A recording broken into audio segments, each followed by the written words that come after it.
There exists a deeply entrenched mythos in our collective storytelling, a narrative that champions the virtue of a woman's surrender in the name of love. We are presented with the ideal of the accommodating spirit, the woman who gracefully sands down her own complexities to create a smooth, seamless union. This act of self-effacement is often portrayed not as a loss, but as the ultimate romantic offering, a testament to a devotion so profound that it transcends the needs of the self. Society constructs a pedestal for the woman who learns to silence her own dissonant chords to maintain the harmony of the duet, convincing her that in this quiet relinquishment, she will find not only security, but also her highest purpose. This seductive script suggests that a relationship's success is directly proportional to the extent of her personal sacrifice, a transaction that promises lasting affection in return for the vast, uncharted territories of her own soul. This quiet contract of self-diminishment is honored in subtle and overt ways, teaching a woman to view her own needs as secondary, her convictions as negotiable, and her potent inner world as a quaint garden to be occasionally visited, rather than the very land upon which she must build her life. The archetype of the perfect partner is often a woman who has mastered the art of becoming a beautifully curated reflection of her man's needs and desires. She learns to interpret the fading of her own vibrant colors as a natural part of maturation, a necessary and noble compromise for the stability of the union. This narrative is so powerful, so deeply woven into the fabric of our expectations, that to resist it feels like an act of profound selfishness, a failure to understand the very nature of love itself. But what if this celebrated sacrifice is, in fact, a form of psychic suicide? What if the serene harmony achieved through the silencing of one soul is not a testament to love's power, but a chilling omen of a spirit's slow demise? We must have the courage to ask the forbidden question: is the love that requires you to become less of yourself truly love at all? Or is it a conquest disguised as affection? Could it be that the most profound act of love is not to surrender your sovereignty, but to fiercely protect it, inviting another to meet you in the undiminished, incandescent truth of your being? This inquiry is not a departure from love, but a journey toward its most authentic and therefore most challenging expression. Before you can protect your inner world, you must first map its sacred geography. There are foundational pillars within a woman's psyche that must remain non-negotiable, for they are the very structures that uphold her identity and connect her to her soul. To compromise on these is not to bend, but to break the spiritual integrity of her existence. These are not preferences or personality quirks. They are the load-bearing walls of her inner temple. The first is her sovereign mind and its unwavering allegiance to her own truth. The second is her sacred duty to her own potential, the unique creative and intellectual fire that is hers alone to steward. The third is the clarifying power of her sacred rage, the righteous anger that serves as the incorruptible guardian of her boundaries. These three pillars form the tripod upon which a whole and authentic life is built. The psychologist Carl Jung provided a framework for understanding this vital inner architecture. He would posit that the journey of life is a process of individuation, a sacred quest to become a fully realized, integrated, and undivided self. This is not a journey of selfishness, but of profound responsibility to one's own unique psychic blueprint. According to Jung, any relationship that demands the dismantling of these core psychic structures for the sake of harmony is a direct threat to this ultimate life task. Such a union does not foster growth, but rather encourages a regression, a return to an undifferentiated state where the individual soul is lost within the demands of another, creating a hollow union built on the ghost of a sacrificed self. The common narrative suggests that love involves a merging of two souls into one, but a deeper, more psychologically astute perspective reveals a different truth. Authentic love is not a merger that dissolves identity, but a resonant communion between two sovereign beings who have each undertaken the sacred work of knowing themselves. The woman who protects these three pillars does not do so to keep love out, but to ensure that the love she engages in is one of correspondence, not consumption. She understands that the greatest gift she can offer a partner is not a diluted version of herself, but the full, uncompromised force of her individuated spirit. Her wholeness becomes the very ground upon which a truly conscious and transformative relationship can be built. The first pillar, a woman's sovereign mind, is her internal oracle, an unwavering connection to her own perception of truth. This is not about rigid opinion or intellectual arrogance. It is the deep, intuitive knowing that resonates within her, a compass that aligns with her core values and lived experience. It is her ability to analyze the world through her own unique lens, to form her own conclusions, and to trust her own discernment above the clamor of external validation, even from a person she deeply loves. It is the quiet voice that whispers, "This is not right for me," even when the entire world and her partner insists that it is. This inner sanctum of thought and intuition is the very seat of her autonomy. When a woman is asked to sacrifice this, it often begins with subtle gaslighting, a gentle invalidation of her reality. Her perceptions may be labeled as overly emotional, her logical conclusions dismissed as anxiety, and her intuitive hits disregarded as irrational fears. Slowly, insidiously, she is encouraged to distrust her own mind, to outsource her sense of reality to her partner. She begins to second-guess her own intelligence and her gut feelings, replacing her inner oracle with his perspective. This is a profound violation, a psychic colonization where the landscape of her mind is slowly redrawn to match his map of the world. The price of this piece is her ability to navigate her own life with clarity and confidence. Carl Jung would argue that severing a woman from her own discerning mind is to sever her from her logos principle, the capacity for clear, rational thought that is a crucial component of the whole psyche. While archetypally associated with the masculine, a healthy logos is essential for a woman's individuation, allowing her to differentiate herself from a state of unconscious fusion with others.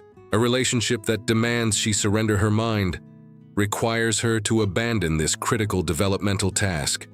She is asked to remain in a state of psychic dependency, unable to bring the full spectrum of her consciousness to the partnership.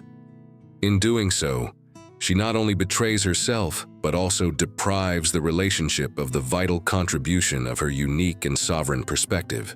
The second pillar is her sacred duty to her own potential, a concept the ancient Greeks might have called her daemon. This is the unique spark of genius within her, the calling towards a specific form of creative, intellectual, or spiritual expression that is her unique contribution to the world. It may be her art, her scientific research, her entrepreneurial vision, her healing practice, or her leadership. This is not a mere hobby or a career. It is the central organizing principle of her life's work, the path that brings her into the deepest alignment with her soul's purpose. To nurture this potential is her primary responsibility, a sacred stewardship that predates and transcends any romantic relationship. It is the fire she is meant to tend for the entirety of her life. The pressure to sacrifice this sacred duty is often framed in the language of practicality and compromise. Her ambition is reinterpreted as a threat to intimacy, her long hours of work seen as a neglect of the relationship, and her deep focus on her calling labeled as selfishness. She is subtly encouraged to view her life's work as a secondary pursuit, something that can be scaled back or put on hold for the more important project of the coupledom. This creates a devastating internal conflict, a choice between her soul's purpose and her partner's comfort. To choose the latter is to actively smother the very fire that makes her feel most alive, trading the fulfillment of her destiny for the conditional approval of another. This internal battle is a critical part of the individuation journey, representing what Jung might call an encounter with the shadow. The shadow, in this context, contains not only her dark side, but also her unlived potential. The guilt and fear she feels about prioritizing her calling are manifestations of the collective shadow, which often dictates that a woman's primary purpose is relational. To confront this, she must find the courage to be seen as selfish by a society that is uncomfortable with a woman whose sense of purpose is entirely self-generated. By choosing her sacred duty, she integrates this powerful, ambitious energy, refusing to relegate her potential to the shadowlands of her psyche, and instead claiming it as the radiant core of her being. The third, and perhaps most misunderstood pillar, is a woman's sacred rage. This is not the chaotic, destructive anger of hysteria, but the clean, clarifying fire of righteous indignation. It is the powerful, instinctual response to boundary violations, disrespect, and injustice. This sacred rage is an essential part of her psychic immune system, a vital energy that rises to protect the integrity of her soul. It is the force that says no with unshakable conviction. It is the energy that severs ties with that which is toxic, that which seeks to diminish her, and that which betrays her trust. In a world that often demands a woman be perpetually pleasant, agreeable, and accommodating, her sacred rage is her most potent and incorruptible guardian. Society has long conditioned women to fear their own anger, teaching them to suppress it, pathologize it, and relabel it as sadness or anxiety. In a relationship, a man uncomfortable with her power may frame her righteous anger as an overreaction, a form of instability, or an attack. He may demand that she communicate more softly, effectively asking her to neutralize the very energy that is meant to protect her. When a woman agrees to sacrifice this, she disarms herself. She learns to swallow the fire that is meant to purify, and this suppressed energy turns inward, corroding her self-esteem, breeding resentment, and manifesting as depression or chronic illness. She becomes a silent accomplice to her own violation. From a psychological standpoint, the suppression of this sacred rage is a profound act of self-betrayal.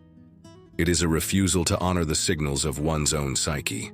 Jung understood that all emotions, especially the powerful and socially inconvenient ones, serve a critical purpose in the journey toward wholeness. Anger provides the psychic energy needed for separation and the establishment of a sovereign self. A woman who sacrifices her right to her rage for the sake of keeping the peace effectively agrees to live in a state of constant, low-grade psychic invasion. She forfeits her power to define the perimeter of her own being, leaving the gates of her inner temple unguarded and open to desecration. When a woman makes the courageous choice to protect these three pillars, her mind, her potential, and her rage, she undergoes a profound and irreversible transformation. She ceases to be an object in someone else's story and becomes the sovereign author of her own. The chronic anxiety that came from self-betrayal is replaced by a deep, resonant calm, the quiet confidence of someone who is no longer at war with herself. She has weathered the storms of external disapproval and the internal battles of self-doubt, and in doing so, has discovered that her own approval is the only validation she ever truly needed. She has become her own source, her own anchor, and her own home. This transformation fundamentally reorients her relationship to power. She no longer seeks it from an external source, not from a partner's approval, not from social status, not from material wealth. Her power now emanates from an internal, inexhaustible wellspring of self-knowledge and integrity. This makes her, in the eyes of a system that relies on female compliance, incredibly dangerous. She cannot be controlled by the threat of emotional withdrawal, she cannot be manipulated by guilt, and she cannot be tempted by a love that asks for her soul as payment. She operates from a center of gravity so deep within herself that the pulls and pushes of the external world no longer have the power to throw her off balance. According to Jung's model of the psyche, this woman is well on her way to achieving individuation. She has successfully differentiated herself from collective expectations and integrated the core archetypal energies of her being. She has honored her logos, followed her daemon, and integrated the fiery energy of her shadow. She is no longer a fragmented collection of socially acceptable roles, but a whole and integrated being. She becomes a force of nature, not because she is aggressive or loud, but because her presence is aligned with the unshakable truth of her own soul. The peace she radiates is not the peace of surrender, but the formidable peace of self-governance. The woman who has emerged from this crucible does not develop a heart of stone. Rather, she cultivates a heart that is both wise and discerning. Her capacity for love and compassion is actually deepened, for it is no longer contaminated by neediness or the fear of abandonment. She loves from a place of wholeness, not from a place of lack. Her empathy is authentic because she has journeyed through her own darkness and can therefore hold space for the complexities of another without losing herself. She can offer profound connection without the entanglement of codependency, a love that liberates rather than entraps both herself and her partner. Her interactions with the world become an expression of this inner integration. She develops a keen discernment, an ability to perceive the underlying motivations and energetic signatures of people and situations. Having learned to trust her own inner oracle, she is not easily fooled by superficial charm or hollow promises. Her boundaries are no longer rigid walls built from fear, but flexible, conscious perimeters defined by self-respect. She can say no with grace and finality, without aggression or apology, because her decisions are rooted in the deep soil of self-worth. She teaches others how to treat her by the unwavering respect she demonstrates for herself. This individuated woman becomes an alchemical force in the lives of those she touches. Her wholeness is an invitation, a silent permission slip for others to embark on their own journey of self-reclamation. She demonstrates that a woman's power does not lie in her ability to attract and keep a man, but in her unwavering commitment to her own soul. She embodies the profound truth that the most magnetic quality a person can possess is not accommodation, but authenticity. The love she ultimately attracts will not be a love that seeks to tame her, but a conscious partnership that can match the fierce, beautiful, and untamed wilderness of her own fully inhabited spirit. And so, the reflection turns to you. As you stand before the vast landscape of your own inner world, which territories have you been subtly convinced to cede? Which articles of your own unshakable truth have you learned to label as difficult? Which sacred duties to your own potential have you placed on a dusty shelf in the name of compromise? Recognize the faint, ghostly ache of self-abandonment, for it is not a sign of your brokenness, but the persistent, loving call of your soul demanding to be reclaimed. This acknowledgement is not an act of self-criticism, but the first courageous step on the path back to yourself. This journey of self-reclamation is the most profound act of love you will ever commit to. It is a sacred vow of sovereignty that will ripple outwards, transforming not only your romantic life but every aspect of your existence. In choosing to honor your own psychic integrity, you break a silent generational curse of female self-sacrifice and begin to write a new story, a new legacy of wholeness for yourself and for those who will come after you. You become a living testament to the truth that a woman is not a rib, taken from another to serve his world, but a complete universe unto herself. If this message has stirred the sleeping sovereign within you, then let your voice be heard. Share this video with another woman who is on this path, who needs to hear that her desire for wholeness is not too much to ask. In the comments below, declare one thing you are vowing to reclaim for yourself. Join this community of awakening souls who are choosing integrity over accommodation.